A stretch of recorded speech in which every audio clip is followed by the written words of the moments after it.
Con 18 minutos, y lo mencionábamos al principio del programa, según un informe de la Universidad San Sebastián y Equifax, los morosos en Chile llegan a 3,6 millones de personas y se acercan al récord del 2011 de 4,1 millones, esto antes del perdonazo, ¿recuerdas tú? Debido principalmente a la desaceleración económica. La cifra representa un incremento del 14% respecto al mismo mes del año pasado. Vamos a conversar de este tema con Mario Valenzuela, que es vicedecano de la Facultad de Economía y Negocios de la Universidad San Sebastián. Mario, muy buenos días, gracias por estar con nosotros. Muy buenos días, Álvaro y Cristina. ¿Cómo estás, Mario? Preguntarte rápidamente, ¿a qué edad el chileno se está endeudando más? Según nuestros registros, tenemos información desde los 18 años en adelante, pero el mayor nivel de endeudamiento, el crecimiento en la cantidad de morosos de los jóvenes lo observamos fundamentalmente en el tramo entre los 25 y los 29 años, que es donde los jóvenes normalmente comienzan su día laboral, acceden a un trabajo, comienzan a generar ingresos y por lo mismo tienen el anhelo, como todo el mundo, de querer tener su vivienda propia, de querer tener su autito, de querer tener sus cosas y por lo tanto comienzan, particularmente en los ciclos expansivos de la economía, cuando tienen empleo, ¿no es cierto?, comienzan a asumir compromisos de manera tal de poder acceder a todos esos bienes durables. Mario, estamos con Mario Valenzuela, vicedecano de la Facultad de Economía y Negocios de la Universidad San Sebastián. Mencionábamos en la presentación este perdonazo que hubo respecto a los deudores del DICOM, pero lo llamativo, el fenómeno impresionante fue que al poco tiempo muchos de los que fueron perdonados, cuyas deudas ya desaparecieron del registro, al poco tiempo ya estaban de vuelta. Eso tiene que ver, según tu análisis, con respecto a una conducta ya absolutamente que es difícil o imposible de cambiar de algunos consumidores chilenos, o definitivamente también tiene que ver con la letra chica, con los resquicios, con las mañas del sistema.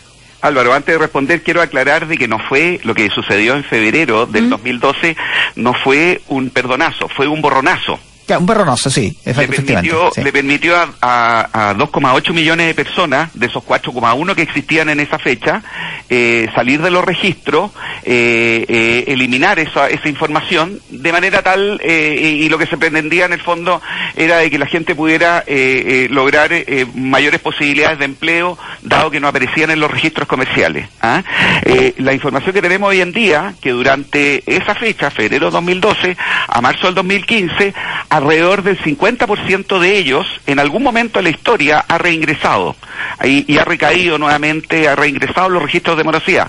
Pero lo interesante es que la foto que tenemos del 2015 figura el 40%.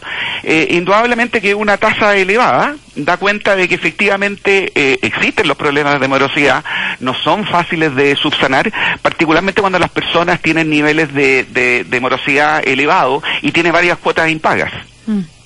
Sí, Mario, estamos con Mario Valenzuela, vicedecano de la Facultad de Economía y Negocios de la Universidad San Sebastián. Sabemos la alta deuda que existe en nuestro país, pero nos sorprenden las cifras con respecto a la morosidad. ¿Qué pasa con esto de contraer una deuda y no pagarla, y no pagar ese compromiso? Bueno, eso lo que termina generando, Cristina, es que el costo del crédito se encarece. Claro. Y termina generando un daño, o un costo social o un daño social al resto de la población, que sí termina pagando sus compromisos porque se le eleva el costo del crédito. Por lo tanto, hay que tener muy claro de que este perjuicio no lo reciben tanto las instituciones que conceden crédito, porque lo que hacen es elevar los costos, ¿no es cierto? Y por lo tanto traspasárselo a aquellos que sí son buenos pagadores. Y se genera una transferencia de riqueza, ¿no es cierto?, entre aquellos que son malos pagadores y aquellos que son buenos pagadores. ¿Y qué, no sé si ustedes pudieron analizar por qué una persona no paga? ¿Es porque efectivamente tiene la incapacidad de cumplir con ese acuerdo que se pactó en un momento, o hay otras razones ahí?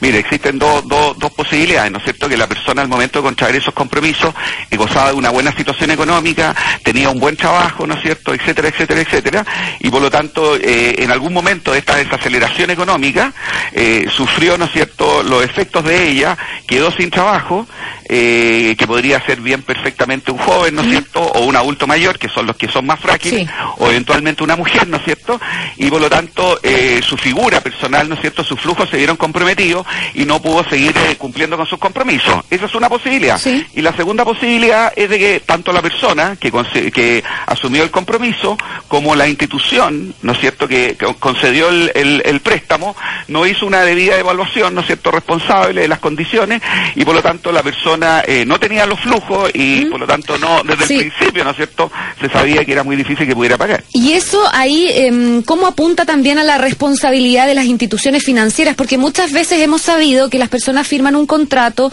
o un acuerdo con una institución financiera y no entienden lo que se está firmando.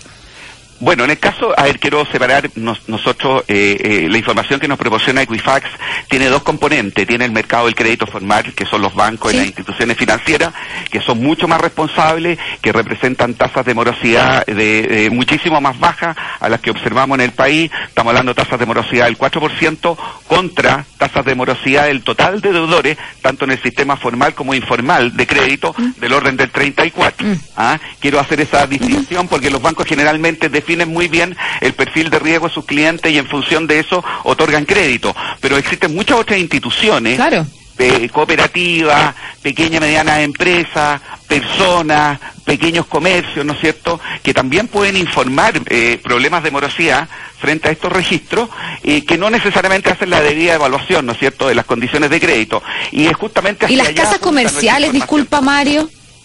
No, las casas comerciales son un poco más, son bastante más transparentes, digamos, de las otras instituciones que yo mencionaba, pero posiblemente todavía, ¿no es cierto?, hacen evaluaciones de riesgo muy generales, digamos, ¿no?, sin entrar a identificar en detalle el perfil de riesgo de crédito de cada cliente. Ahí es donde yo creo que todavía podemos hacer mayores esfuerzos, indudablemente. Y toda esta información que nosotros entregamos a la opinión pública, de alguna forma, conjuntamente con Equifax, de alguna forma apunta justamente a ir generando esa cultura financiera y esa responsabilidad social con la figura del crédito. Estamos con Mario Valenzuela, vicedecano de la Facultad de Economía y Negocios de la Universidad San Sebastián. Queremos más detalles de este estudio que hicieron con Equifax, donde se estableció que en 3,6 millones de personas son morosos en Chile. El promedio de las deudas, ¿a cuánto alcanza? Me parece que hay distintas dimensiones, pero distintas magnitudes, pero ¿a cuánto es el promedio que se estableció en este estudio, Mario? El promedio es del orden de 1.338.000 pesos. Eso representa un 4% de crecimiento respecto al mes de marzo del año 2014, hace un año atrás. Hay que recalcar ahí, eso sí, que las mujeres tienen una deuda promedio del 50% de la que tienen los varones, es decir, la deuda promedio de mora, no, la mora promedio, perdón, de las mujeres alcanza los 900.000 pesos, en cambio los varones del orden del 1.800.000 pesos. Eso es importante destacarlo. Claro, ¿y con qué instituciones principalmente se endeudan o dónde están morosos los chilenos? Me imagino la banca, el retail encabezan esta lista, ¿no? Esa información, mi querido Álvaro, lamentablemente no la manejamos, todavía no tenemos esa información respecto de la composición de los emisores de crédito. Esta es una información que hemos ido trabajando y puliendo y depurando en el tiempo con Equifax y lo seguiremos haciendo, así que espero en el futuro poderles proporcionar esa información. Mario, y respecto a este borronazo que hablábamos al principio, demostró que la práctica no es una solución, digamos, eficiente en el largo plazo. Acá hay un tema que tiene que ver con el ADN del consumidor chileno. Bueno, ya hemos dicho muchas veces en el programa, se requiere con urgencia un ramo de educación financiera en los colegios, por ejemplo. Efectivamente, yo creo que aquí tenemos un problema, estamos frente a un problema de cultura general, ¿no es cierto? Y nuestra posición ha sido desde el principio de que deberíamos entregarle mayor información a los jóvenes, ¿no es cierto?, desde los colegios. Debemos también sensibilizar a las familias respecto a los adultos mayores cuando asumen estos compromisos. En esta oportunidad el informe, y permítanme basarme en ese último punto, incorporó y estudió para caracterizar mejor quiénes son los morosos. Se detectó que habían 28.993 personas que reciben pensiones básicas solidarias en nuestro país. ¿El adulto mayor? Del adulto mayor, estamos hablando de personas adultas desde los 65 en adelante. Son 28.993 que reciben una pensión básica solidaria 85.964 pesos. Y que tienen una mora promedio de 898.000 pesos. O sea, impagable. Es decir, estamos hablando que están comprometiendo 10,4 veces la pensión básica solidaria. Impagable, en la práctica. Y ahí apuntamos entonces a la responsabilidad de que le da un crédito a una persona que tiene ese nivel de ingresos también. O sea, se le pone una soga al cuello a personas que deberían estar en otra condición de vida, más tranquilos, alivianando la carga. Efectivamente, yo creo que aquí hay un llamado, ¿no es cierto?, a ser responsables, primero como familiares con un adulto mayor, con un abuelito nuestro. En segundo lugar, también hay un llamado a la autoridad, ¿no es cierto?, en términos de monitorear este tipo de situación y regularla. Y en tercero, también a las instituciones, como bien dicen ustedes, que están otorgando crédito. Mario, ¿y qué te parece, por ejemplo, que se mantiene algo que que incluso nosotros vivimos hace ya algún tiempo cuando éramos universitarios, que van no sé, a captar a estudiantes de primero, segundo, tercer año en las universidades para darle todas las facilidades del crédito posible, cuando están generando ahí una deuda incluso antes que uno empiece a trabajar. ¿Eso es un terreno que a tu juicio debería ser mejor regulado, por ejemplo? Yo creo que la información que hemos estado proporcionando, Álvaro, respecto a esta situación de la morosidad y particularmente también en los jóvenes, en el último tiempo ha ayudado mucho de que esa situación que tú estás comentando se haya estado regulando, autorregulando y mejorando mucho. Por ejemplo, los morosos entre los 18 y los 24 años, en el último año han crecido solo en un 1%. Por lo tanto, eso está dando cuenta de que es una mejor situación indudablemente, y su mora promedio está cayendo en un 8%.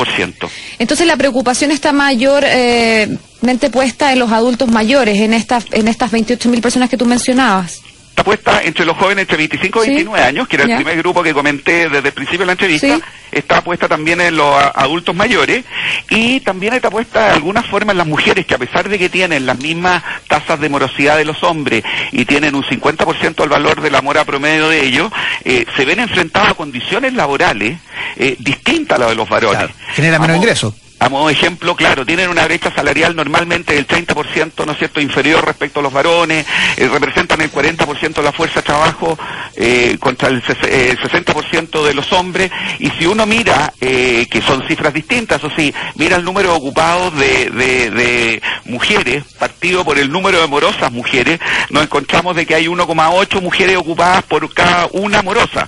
En cambio, en el caso de los varones hay 2,7 hombres trabajando para cubrir los problemas de morosidad, ¿no es cierto?, de un varón. Claro. Por lo tanto, los hombres están en mucho mejor situación en ese sentido que las mujeres. Mario, hablábamos, claro, del caso crítico y dramático de los adultos mayores que están endeudados 10 veces respecto a su pensión. Pero ¿cuándo, técnicamente, desde el punto de vista académico o financiero, una deuda se transforma en impagable? ¿Cuántas veces debe superar el sueldo de una persona para que ya la deuda, ustedes digan desde el punto de vista técnico, esto ya no se puede manejar, digamos, ya no se puede pagar solamente con el sueldo de la persona? Bueno, yo creo que la nueva ley de quiebra e insolvencia, ¿no es cierto?, que entró en rigor el año pasado, justamente apuntaba a la situación que tú estás comentando, Álvaro, reconocer, ¿no es cierto?, en algún momento de la vida, particularmente también de estos adultos mayores, pero de todas las personas que son morosas, que llega un minuto que se tienen que sentar a conversar con todo su grupo de acreedores y buscar fórmulas que sean realmente realistas en función de la capacidad de pago que tienen las personas y el marginal, es decir, la capacidad de pago que pueden asumir sus compromisos sin poner en peligro su sobrevivencia.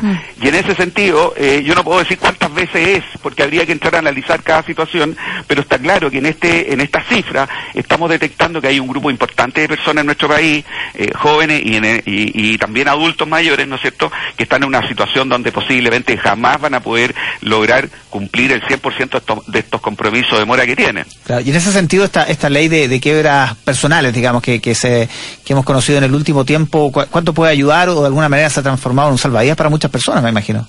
Lamentablemente, hasta la fecha, Álvaro, ha ayudado a muy poca gente. ¿Por qué? Nosotros estimamos de que hay del orden de 327.000 personas que podrían, ¿no es cierto?, cumplir con los requisitos que establece la ley para poderse sentar a conversar con los acreedores, y hay menos de 1.000 a la fecha que lo han hecho.